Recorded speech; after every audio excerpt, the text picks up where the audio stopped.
Welcome to today's reading from Ramayana, the story of Lord Ram. We are on Balkand at the moment.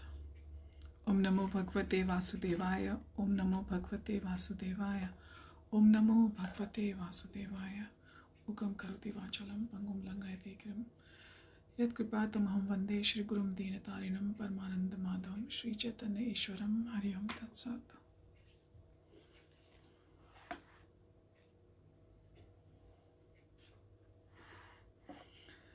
So we are at the moment reading Balkand, and Vishwamitra has taken Lord Ram and Lakshman with him to the forest so that they can do their meditations peacefully without the fear of the demons, the Rakshas and the Rakshasis. And yesterday we read that Tarka was vanquished by Lord Ram, and now we will continue from there onwards.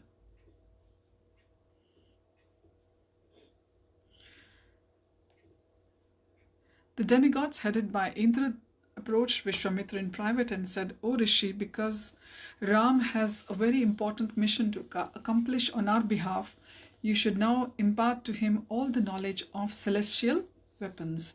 After saying this, the demigods disappeared, and Vishwamitra, Ram and Lakshman happily spent the night there. The next morning, Vishwamitra imparted unto Ram his complete knowledge of celestial weapons. When Ram received the mantras for these celestial weapons, the weapons appeared before him in their personified form, saying, "O Ram, please give us your order." So, since it was the Supreme Personality of Godhead himself, even the celestial weapons were asking for the permission from Lord Ram. "What service can we do for you?" Ram replied, "My request is that all of you appear before me when I think of you." So if we think back at this Ramayana and Mahabharata, we have seen when we were growing up how Bhagwan used to just bring his hand forward and those weapons used to appear. After receiving this command, the personified weapons disappeared. Vishwamitra, Ram and Lakshman continued on their journey. Later in the day, as the party approached Vishwamitra's ashram known as Siddhashram, Ram inquired from the rishi about the history of that holy place. Vishwamitra then explained Siddhashram was formerly the abode of Lord Vaman, who dwelt there for many hundreds of millenniums. Once the demigods came to see Lord Vaman, requesting him to approach Bali Maharaj, who was engaged in performing sacrifices. Since the king of the demons had conquered the entire three worlds, the demigods petitioned Lord Vaman to take away his kingdom by begging. Just at this time, Kashyap, who happened to arrive at Siddhashram, and after worshipping Vaman with great devotion, he prayed for the Lord to appear as his son. The Lord agreed to do so, and thus he later took birth as the dwarf Brahman son of Kashyap and Aditi. He thus fulfilled the purpose of the demigods by taking away the kingdom of Bali Maharaj on the plea of begging for 3 steps of land. After arriving at his ashram, Vishwamitra immediately set about performing his sacrifice. While Ram and Lakshman with bows in hands awaited the arrival of Marich and Subahu, 6 days and nights passed as the two brothers guarded the sacrificial arena, completely foregoing sleep. Then on the critical 6th night, when the Somaras was about to be extracted, the sacrificial fire suddenly blazed bright, indicating the imminent arrival of the Rakshasas. Soon after, a fearful clamor was heard in the sky. Marich and Subahu and their followers swooped down without warning, causing torrents of blood, pus, stool, flesh, and other contaminated substances to rain upon the sacrificial altar. Lord Ram then told Lakshman, "I will subdue these evil Rakshasas with my weapons, but I shall not kill them, for they are destined to live some more years." Ram discharged a mighty weapon that struck Marich in the chest and flung him 100 yojans into the middle of the ocean, but didn't kill him. Then, taking up another powerful arrow, Ram pierced Subahu's chest, causing him to fall down dead upon the ground. By invoking a third weapon, Ram drove away all the other Rakshasas. Thereafter, the area became calm. All the rishis who had previously resided at Siddhashram joyfully came home and congratulated Lord Ram for his wonderful accomplishment. That evening, the sacrifice was successfully concluded.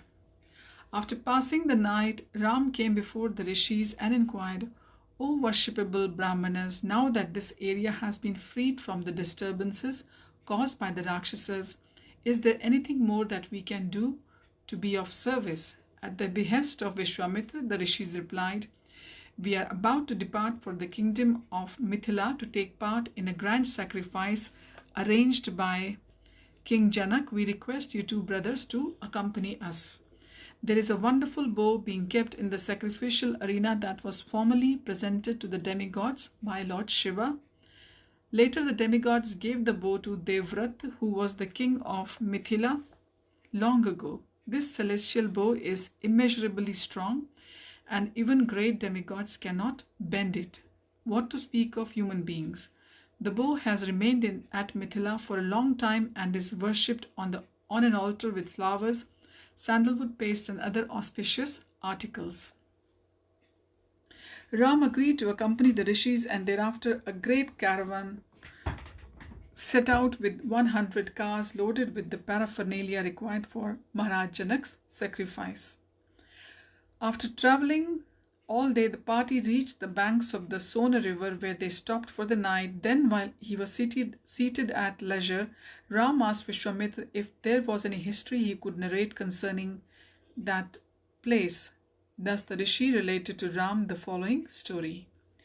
Once there was a great rishi named Kusha, a direct son of Brahma. Kusha had 4 Kshatriya sons who founded 4 cities, one of which was on the bank of the river Son. Kusha's son Kushnabha begot 100 daughters through the Apsara Ghritachi. When these girls grew up, they were very beautiful and would happily play together on the banks of the river. Once the demigod of the air, Vayu, happened to see the girls and became captivated by their exquisite beauty.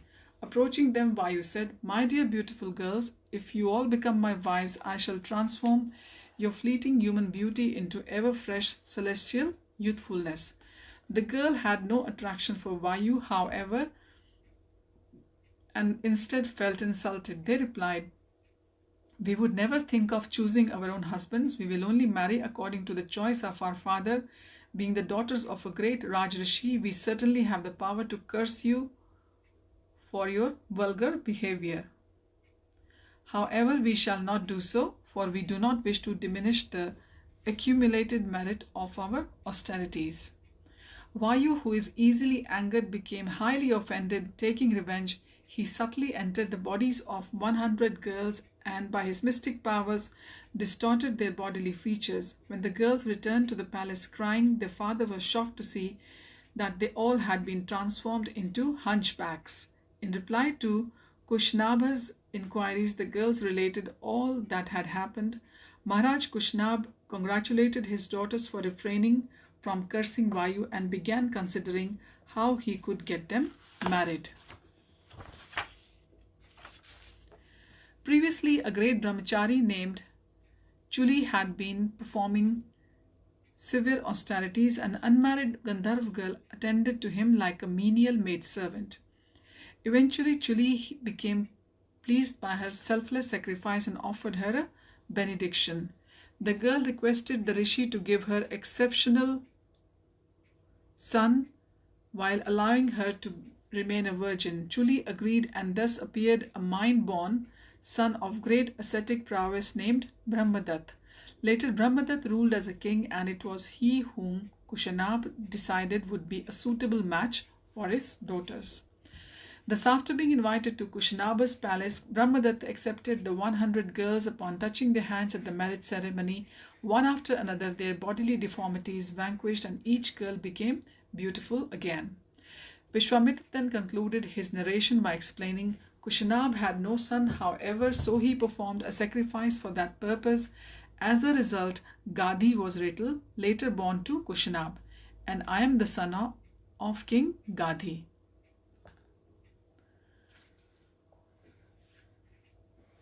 The next morning, the party continued. So, actually, Vishwamitra ji is the son of Gadhi, the son of Kushanabha. So, Vishwamitra was actually a royal king before he became a what should we say, rishi. Yes. The next day, the party continued their journey, and by reaching where was I? The party continued their journey, and by evening they reached the bank of the Ganga. As they passed the night there, Ram requested Vishwamitra to narrate the history of river Ganga. Thus, Vishwamitra related the following story. So, this is the beauty of the scriptures. You get to hear so many stories which sometimes we can't even comprehend with our little knowledge and our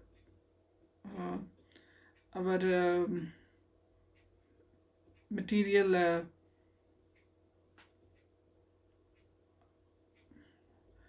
prowess, I would say. So, one after another, we get to hear beautiful story narrations, which are being actually requested by the Lord himself for our benefit. The presiding deity of the Himalayas, Himvan, begot 2 daughters by Mena, the daughter of Mount Meru, named Ganga and Uma. Once upon a time, Lord Brahma approached Himvan and requested him to allow the demigods to adopt Ganga for the future welfare of the universe. Himvan readily agreed and later gave his daughters. Daughter Uma to Lord Shiva, for she had always meditated upon him while performing severe austerities. After receiving Uma, Lord Shiva began enjoying with her in an uninterrupted conjugal relationship. However, even after passing 100 celestial years in conjugal embrace, no offspring came from their combination. At this time, the demigods approached Lord Shiva and begged, "Please desist from your sexual activities, O Lord, for we fear that the offspring produced will be too powerful for the universe to bear. Instead, we humbly request you to restrain yourself and practice austerities and meditation." Lord Shiva replied, "I accept your proposal, for my heart is actually inclined towards self-realization. However, since my semen has already become unseated from my heart, it will have to be received somewhere." The demigods then suggested, "Let the earth, which can bear any amount of burden, receive your seed." Thereafter, Lord Shiva released his powerful semen and it proceeded to cover the entire surface of the earth. Upon seeing this, the demigods feared the earth might crack. Thus they began praying to Agni and Vayu, requesting them to devour all encompassing semen of Lord Shiva. In answer to the demigods' prayers, Agni took the help of Vayu and went to consume it.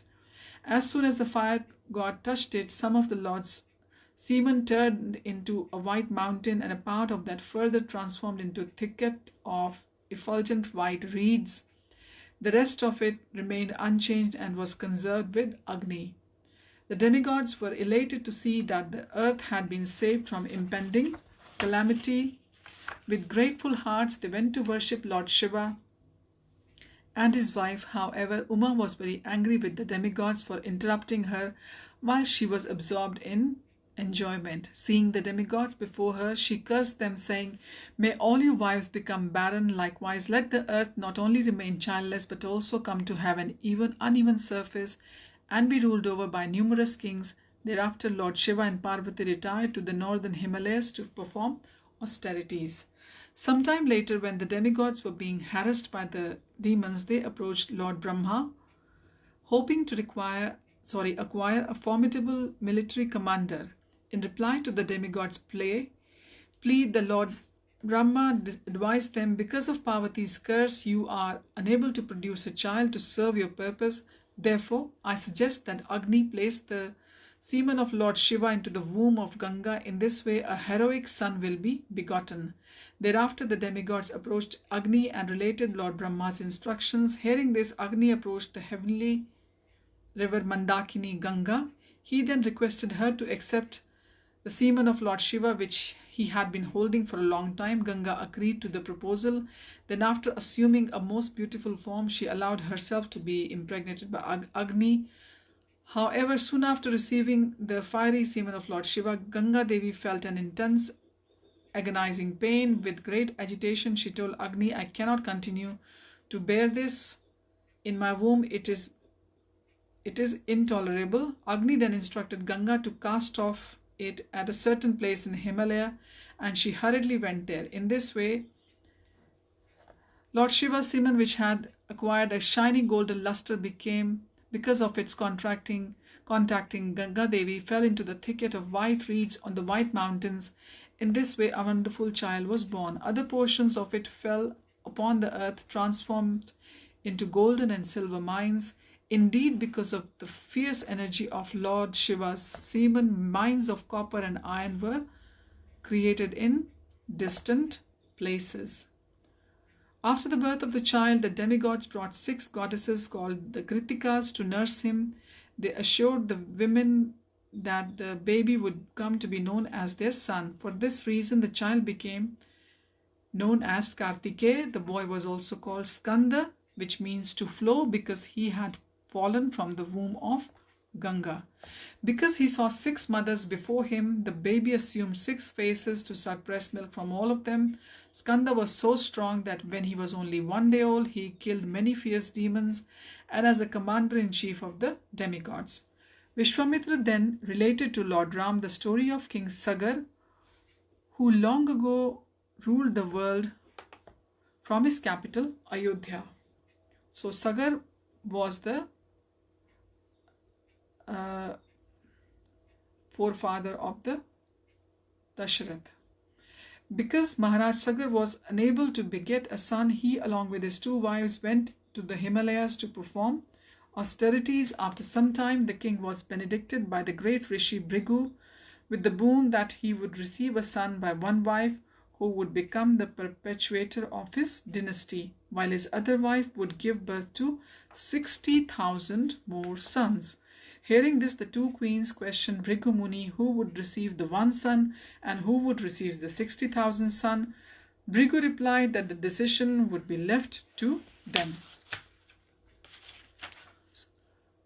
Thus Keshini, the elder queen, chose to have a single son who would perpetuate the Ikshvaku line. Sumati, the sister of Garuda, chose to have 60,000 sons.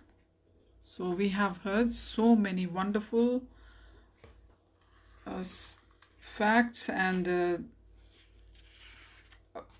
about Ramayana, because Lord Ram himself asked Vishwamitra about these. How did Ganga came to the earth, and her pastimes are so mind-boggling, I should say, to me. I'm sure you feel the same, because they all happened in a different yuga, so it's not easy for us to understand them and to know that what we know as the precious metals on this earth, like the gold, the silver, the copper, and the other useful metals like copper and iron, they're all actually part of Shiva. Who is Shiva? Shiva is also a direct son of Bhagwan. Bhagwan is his mother and father both. So obviously he is going to be so powerful, and the demigod stopped a lot of things to happen, because perhaps they had known that Kali Yuga will be coming, and things will be very difficult for the people of Kali Yuga to handle. So they let the Leelas manifest in such a way that it was going to be conducive for the Dwapar and the Kalyug people. So we will continue our live reading tomorrow from here onwards, and thank you for joining today's reading. I wish you all a very happy day ahead. See you tomorrow. Hare Tat Sat. Hare Krishna.